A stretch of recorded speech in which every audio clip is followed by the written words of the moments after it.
building a professional services firm is incredibly tough. Typically around 30% of any pipeline will close. I think very clearly what's worked before is no longer going to work going forward. There's jobs now out there for AI in the sense of prompt engineers, right? And so keeping on top of that is a challenge in itself. You cannot sleepwalking from 5 million onwards to 15 million. A lot of people think good culture is the same for every firm, and it's not. Welcome to the podcast From Cold to Close. My name is Saeed, and I'm the founder here at SRC Growth Partner, a growth company that helps professional services firms from around the world increase their revenue and profitability by acquiring new clients. My guest today is Adil Khan, managing partner of Blue Astral Consulting, a boutique professional services firm focused on executive search, talent consulting, and coaching. Adil is a seasoned professional services growth advisor with over 15 years of experience helping consultancies scale from startup to £50 million in revenue. He co-founded his first consultancy and successfully grew it for 13 years before exiting to KPMG, a journey that gave him deep insights into what it takes to build and scale professional services firms. Today, he sits on boards of multiple management consultancies, advising on growth strategy, acquisitions, and talent development. With a track record spanning firms across different stages and geographies,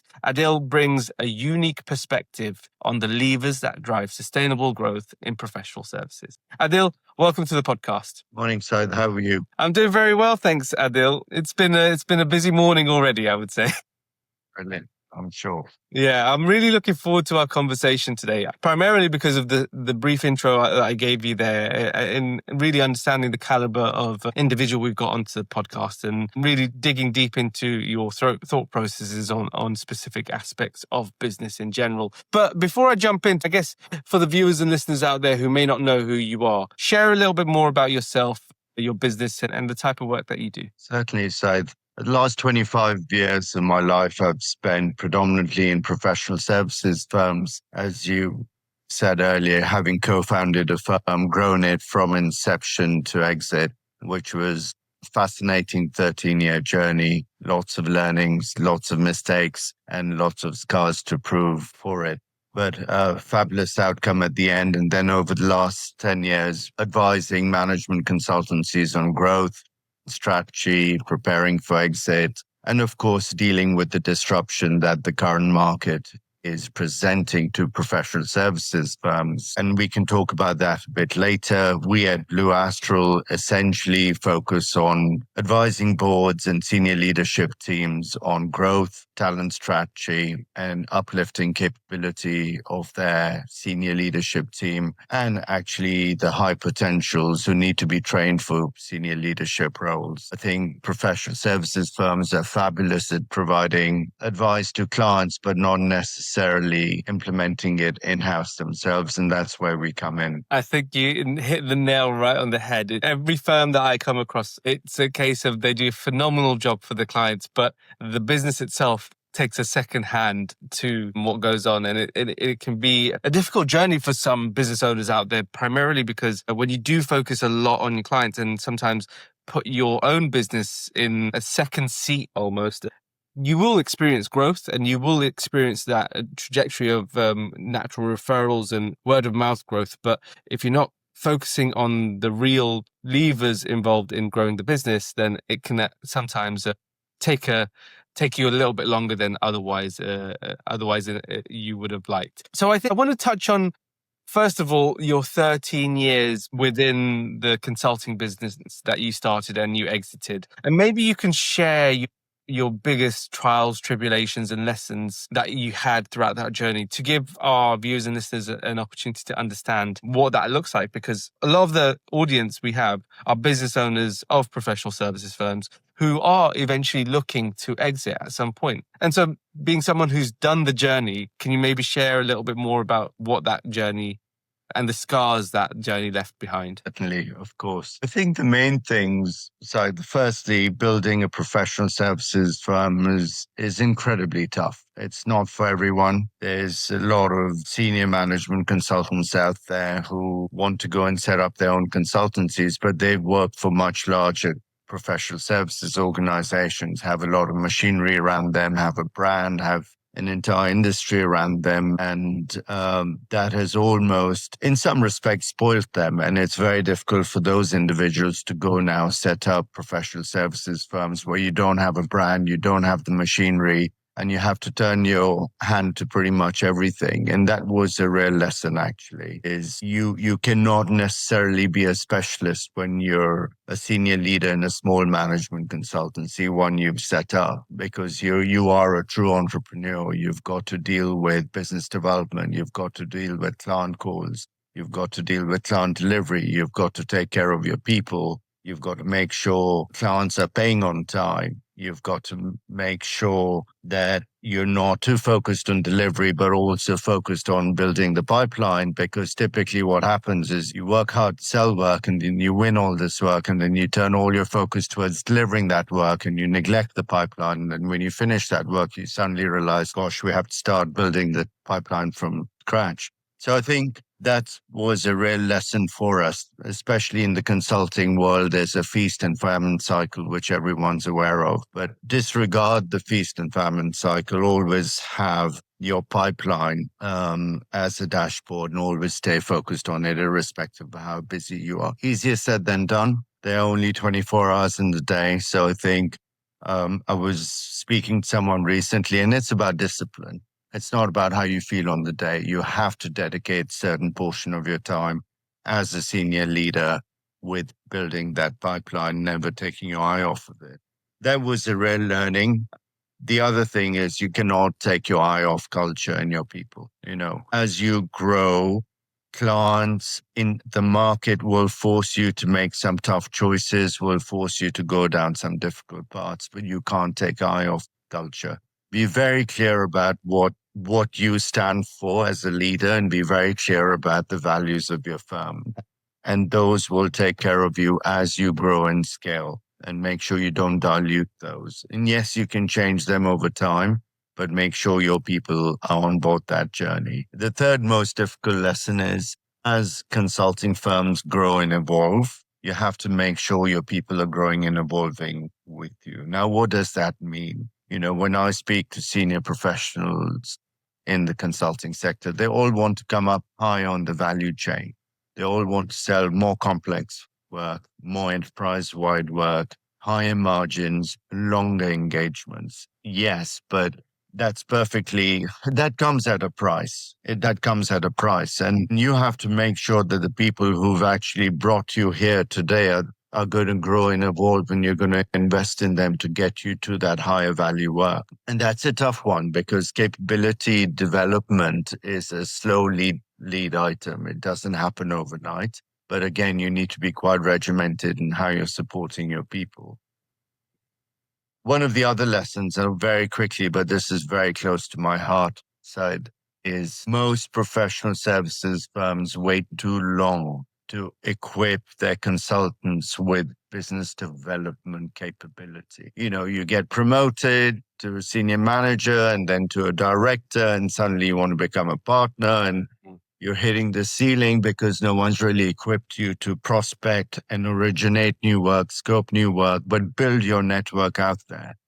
And suddenly the director's under huge pressure because they want to get promoted to partner, but they're not being able to because they can't sell, they can't prospect, they don't have a network, they can't originate. And it leads to a great deal of frustration for the individual, the team, and of course the firm, because it prevents them from achieving growth. So my recommendation based on experiences, start equipping your consultants with business development skills very early on and have it as a regimented program. Run your entire consulting workforce through the entire life cycle, sales life cycle training every year, and make it part of your DNA and culture. Consultancies cannot survive and thrive in this market if sales and business development is not part of their repertoire.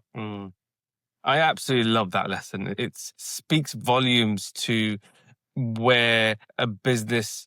how a business looks at the landscape that they're in, right? For example, I started off my career at one of the top 10 accountancy practices in the UK. And what I found was I always was pretty good with individuals and wanting to be more proactive in the business development element, but that was always restricted for juniors at a lower level. But I did a secondment in one of the in the business tax department, and what I found was that they were a little bit more entrepreneurial in the way they developed the business coming in. So one of the juniors brought in business, and he was allowed to bring in business, and he was already being effective in networking events and really trying to originate business, as you said.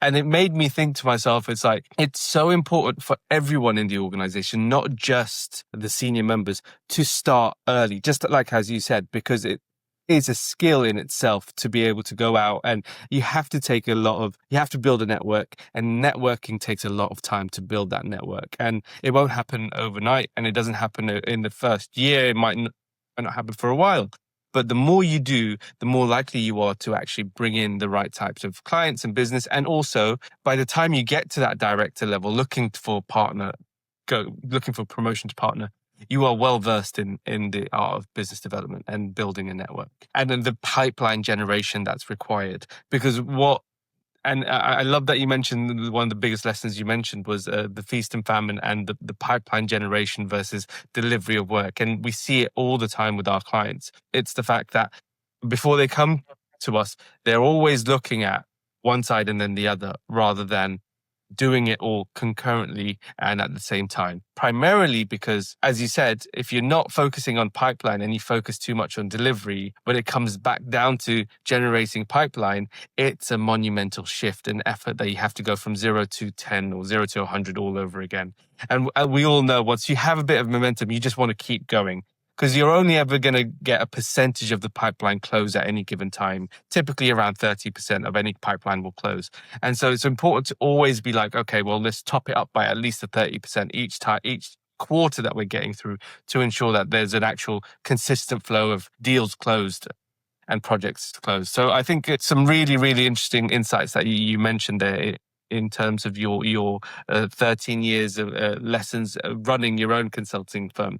I want to talk to you more so about the trends and, I guess, challenges in the current market and what's going on, because you're well versed in and tapped into a lot of leaders at the moment at board level. Talk to me about what exactly you're seeing trends wise and the typical challenges that are being faced in the market at the moment. Of course, I think, as everyone's aware, so there's a huge amount of uncertainty and volatility. I think professional services firms are being disrupted like they've never have before. Of course, the economy has a lot to do with it, but then the onset of artificial intelligence and what it means to both your clients as well as professional services firms is driving a lot of uncertainty. What does it mean? I think it is true that all professional services firms can thrive when there is uncertainty or change in regulation. For forever, firms have thrived on the back of changes in regulation, especially consulting firms. What does it mean? I think very clearly what's worked before is no longer going to work going forward. So you cannot necessarily hang fire and wait for the tide to rise again, because unfortunately, none of us see that happening anytime in the near future.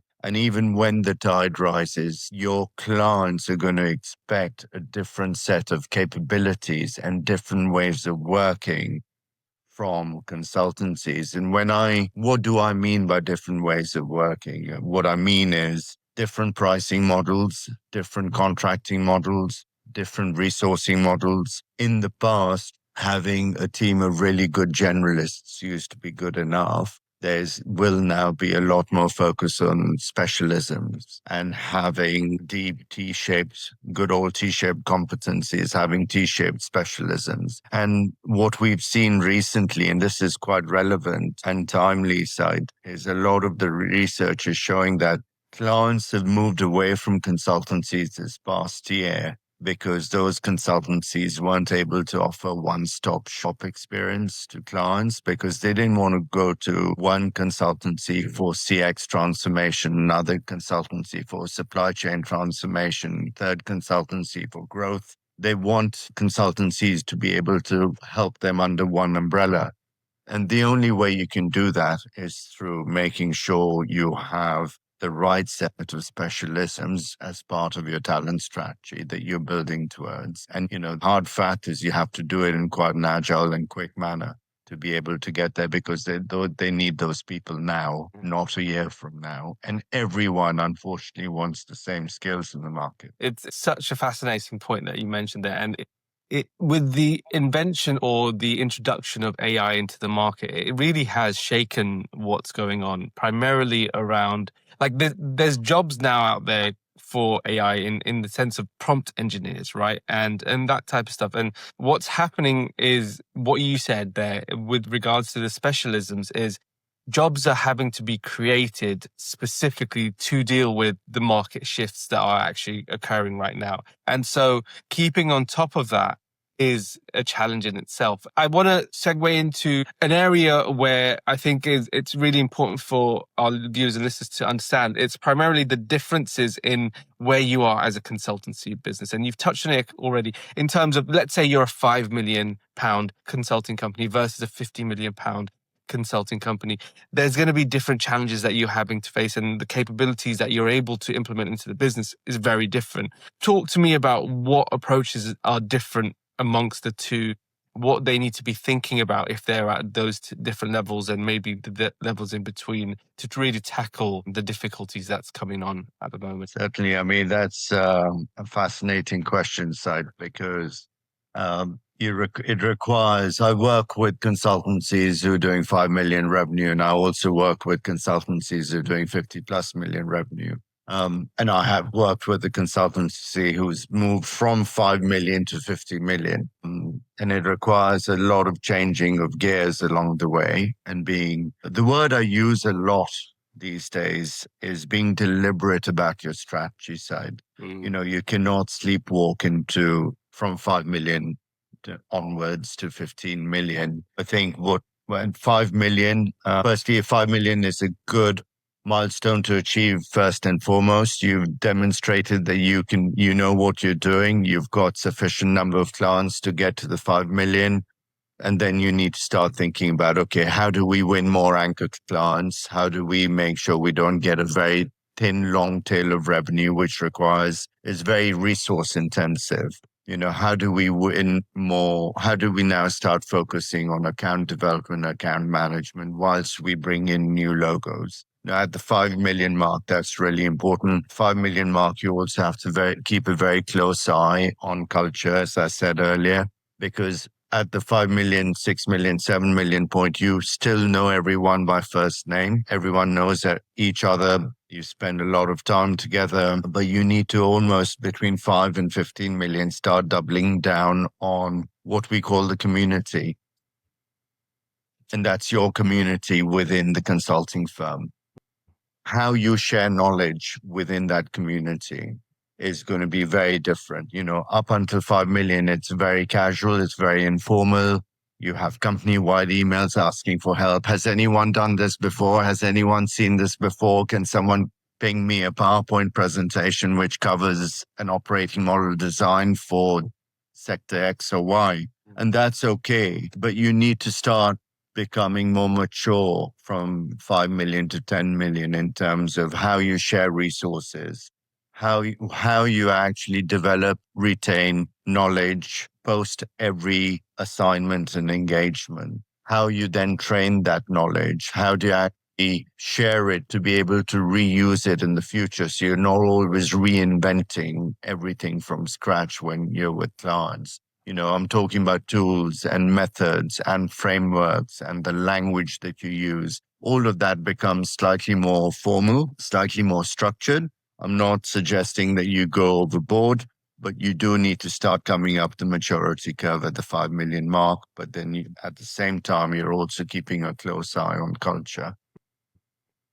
At the 50 million mark, and there's a lot of distance between 5 and 50, but at the 50 million mark, it's more about how do you structure the firm in order to be able to compete effectively in specialist segments of the market and in specific sectors, as well as what are the capabilities and practices you're going to double down on. somewhere around the 20 to 30 million mark, you have to be very specific about P&L responsibility. When do you start carving up P&Ls among sectors or practices? When do you start giving leaders more accountability to actually grow their own sector, which means they're not just responsible for the top line of their P&L, but they're also responsible for their bottom line in the P&L, what the contribution they're making to the overall firm, which means they're also accountable for resourcing decisions, recruitment decisions, training decisions, and any investments that they're making. So between 20 and 40, that change starts to happen, and it has to be quite deliberate. You start giving more accountability to sector teams and to practices. That's a big change, because suddenly the firm can feel a bit aggrieved that we used to be one big community and now suddenly there are lots of little teams. But that doesn't mean it can be additive to the culture. It doesn't have to be reductive at all. I think a common theme amongst what you've said rings true. And you mentioned it a couple of times, and it was a key word called culture, right? I mean, it's really important in any kind of business, especially professional services, primarily because what you're selling in professional services is your expertise. That is your resource, right? You're not you're not e-commerce brand, or you're not anything like that. What you sell is very much your expertise, your time, your value is your resource. And so keeping a good culture within the organization is super, super important, because a happy team, happy culture, good culture leads to good work, leads to better capabilities, which leads to more work, which leads to growth, right?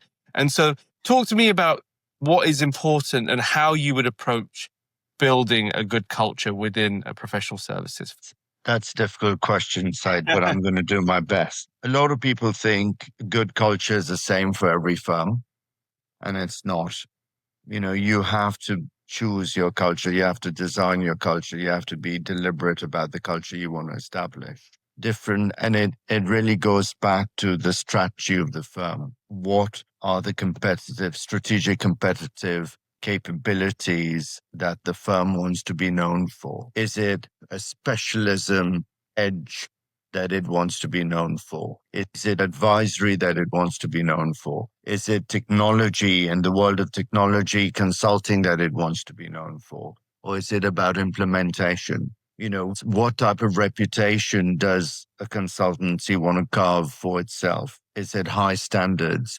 Is it the sharpest, the cleverest people in the market? Or is it actually people who've got the smarts, but also have very high EQ, where they can take clients on a journey and co-create stuff and deliver it and implement it in a highly engaging manner? So it really, from a cultural perspective, consultancies, depending on their strategic ambitions and vision, need to decide what culture will give us a competitive edge. What culture do we need to create which will help us attract the right people to the organization? What culture do we need to nurture to be able to retain and develop the right people within the organization? And what this really essentially means, Said, is different things appeal to different people. And some people want highly analytical consultancies and roles to be in. Some people want roles which are more people and culture focused and change focused. Some people want more programmatic roles. Some people want more process driven roles. And some people are very happy to deal with a lot of ambiguity and be thrown in anything. And if you look at that entire repertoire, you decide what are we going to be known for as a firm. Therefore, what culture should we build and nurture? And that will help you with your talent strategy in attracting, retaining, developing the right people.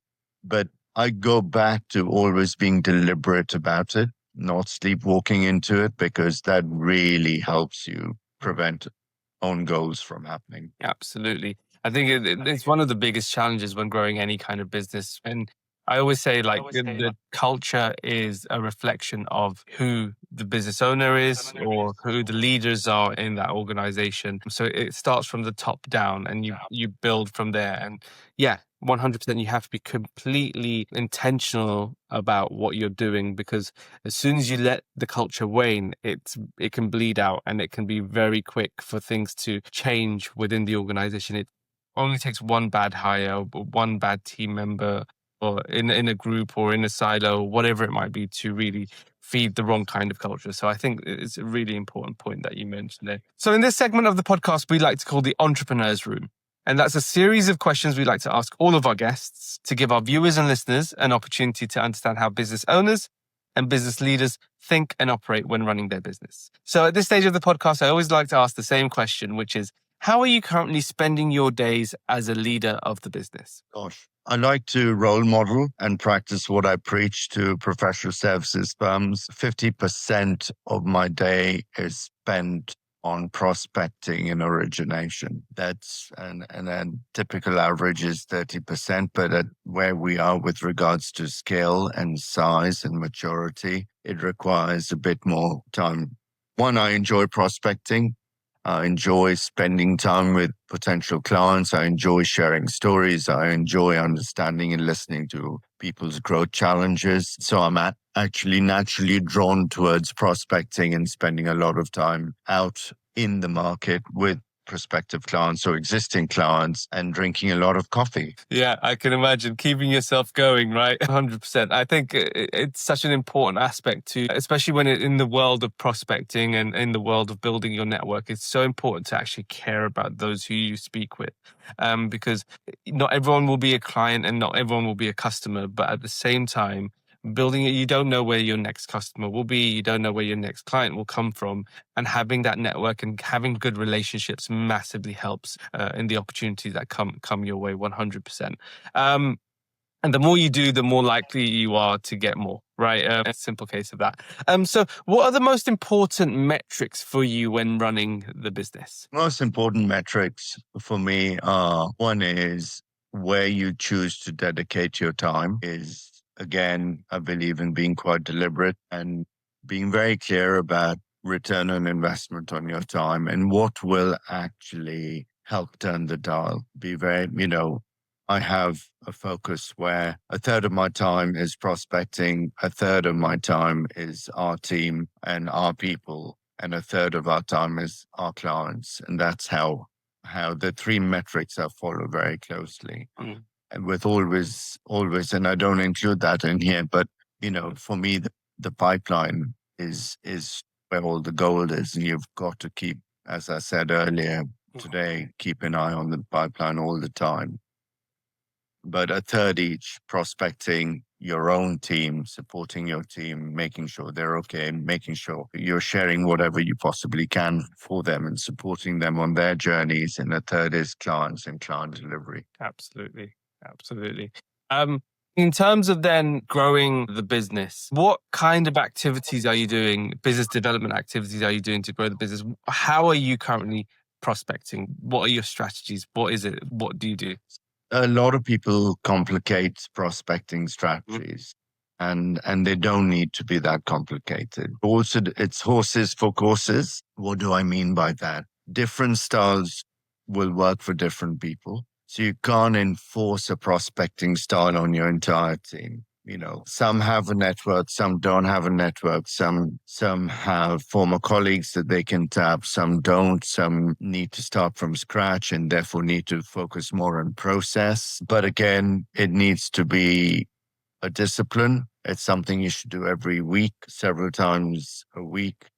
I have it diarized in my diary, and it's almost sacrilegious. You can't move it. And irrespective of how I'm feeling on the day, that's something I know I have to do. It's like going to the gym or working out. Despite not feeling 100%, you have to keep doing that, focused on the prospecting pipeline. I get out there and speak to people. What am I doing? I write to people, I share content with people, I share stories with people, and I'm using multiple channels to do that. I'm very fortunate, so having spent so much time in professional services, I have a very large network.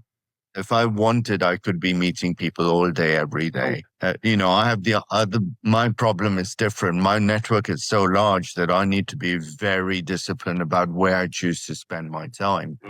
and where I'm going to get the highest return on investment. But I always encourage people to choose a strategy which works for them, which plays to their strengths, but it can't be a hide and seek strategy. They have to, you can't go and hide in accounts, and everyone has to be responsible for some form of origination prospecting, and they need to figure out which tools that they can use. And it's so much easier today than it was 15 years ago, with LinkedIn, with CRMs, with content generation. These are all interesting people. I'm talking about consultants. Your clients will want to meet you and speak to you and share stories with you. Just my advice is just throw yourself out there and good things will happen. Absolutely. Gone are the days of Rolodexes, and more so, we've got actual CRMs now where we can visualize pipelines, see where things are in the deal pipeline and move things along, and actually have a software where you can actually have all the contact details of everyone that in your network and manage that in itself. And the tools there are there to be used. And it's just a case of making sure that you show up every single day and making sure you actually do the work that's needed when prospecting, which is, it's something that you can't shy away from. It is a time-consuming endeavor, is a consistent endeavor, whether you feel like it or not. As you said, it is something that you need to be disciplined about. And if you're not, then the pipeline will suffer because of it, without a doubt. Adil, it's been an absolute pleasure having you on the podcast. You've been a fantastic guest and you've shared some really, really great insights. I like to end every single episode with the same question. And that is, if you had a magic wand you could wave to solve one business problem, what would that be? One business problem. Actually, I quite enjoy the hard craft. I enjoy working on difficult, complex stuff and working out a solution for our clients, with my team. So I don't really want a magic wand because that will take the fun out of it. I think most of the problems clients are trying to solve right now, increased complexity. The world is moving at a pace which it's never done before. Technology is coming through the pipe at a pace and as it never has before. And I think we need to work collaboratively, collegiately, cohesively on solving that complexity and working through problems. So I quite enjoy working through the problems with our clients. So I don't want a magic one just yet. I love it, Adil. It's been great talking to you today. You've shared some really great stuff, and it's been an absolute pleasure. For all those out there that might want to reach out to you, where would they go? How would they find you? Certainly come straight to me, Adil at blueastral.co.uk. I'm also on LinkedIn. They can connect with me on LinkedIn. And as I said, always open for coffee. I love it. Thank you very much again, Adil, for today. Thank you, Said, for your time. Appreciate it.